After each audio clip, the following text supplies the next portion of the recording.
Bonjour à toutes, bonjour à tous. Pierre Corneille, Horace, acte 3, scène 2.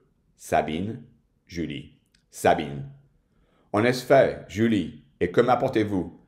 Est-ce la mort d'un frère ou celle d'un époux? Ou le triste succès de leur arme impie?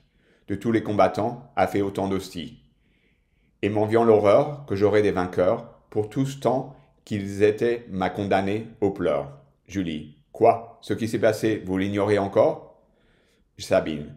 Vous faut-il étonner de ce que je l'ignore? Et ne savez-vous point que de cette maison, pour Camille et pour moi, l'on fait une prison? Julie. On nous enferme. On a peur de nos larmes. Sans cela, nous serions au milieu de leurs armes. Et par les désespoirs d'une chaste amitié, nous aurions des deux camps tiré quelque pitié. Julie. Il n'était pas besoin d'un si tendre spectacle. Leur vue à leur combat apporte assez d'obstacles. Sitôt qu'ils ont paru, prêts à se mesurer, on a dans les deux camps entendu murmurer.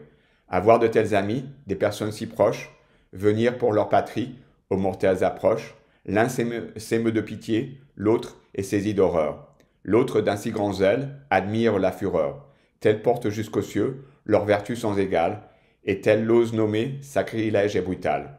Ces divers sentiments n'ont pourtant qu'une voix. Tous accusent leur chef, tous détestent leur choix. Et ne pouvant souffrir un combat si barbare, on s'écrie, on s'avance, enfin on les sépare. Sabine. Que je vous dois d'encens, grand Dieu qui m'exaucez. Julie. Vous n'êtes pas, Sabine, encore où vous pensez. Vous pouvez espérer, vous avez moins à craindre, mais il vous reste encore assez de quoi vous plaindre. En vain d'un sort si triste, on les veut garantir. Ces cruels généreux n'y peuvent consentir. La gloire de ce choix leur est si précieuse et charme tellement leur âme ambitieuse. Alors qu'on les déplore, ils s'estiment heureux et prennent pour affront la pitié qu'on a d'eux. Le trouble des deux camps souille leur renommée.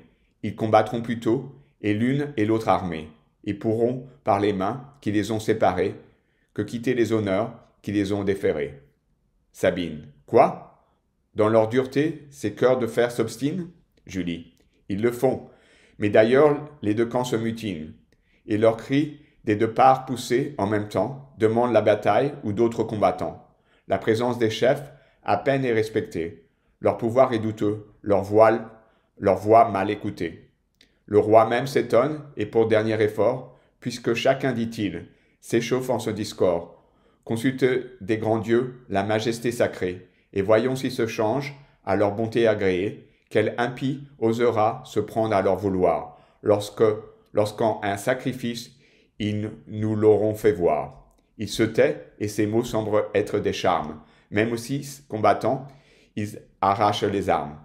Et ce désir d'honneur qui leur ferme les yeux, tout aveugle qu'il est, respecte encore les dieux.